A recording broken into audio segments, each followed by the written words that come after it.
काय घोटाळा घातला आता? शाळेत आहे ना हेडमास्टरची पोरगी आलती. हा मग तू तिला काय म्हणला काय? मी तिला इंग्रजी मध्ये विचारलं, काय विचारलं? How was my new shoes. हा मग काय म्हणली ती? शिकन तर तोय संग शिकन, नाही तर नदीत जीव दे.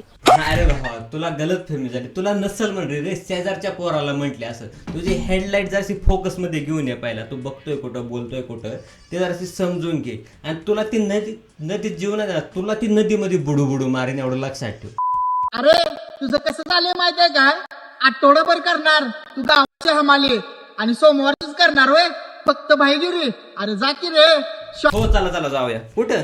25 वर्ष मागे निरोधचा प्रचार करा. कारण की हा बवासीर आत्ता थांबणार नाही. 25 वर्ष मागच थांबवायला पाहिजे होतं. म्हणजे याचं चाललंय काय, हे थोड्याफार फॉलोअर्स आणि लाईकसाठी कुत्र्यासारखं भुगतंय काय. आणि प्रत्येक रीलच्या मागे एक मोटिवेशनल सॉन्ग पाहिजे, मोटिवेशनल साऊंड इफेक्ट पाहिजे. जसं काय बाहुबलीचा गोच खाऊन मोठा झालाय.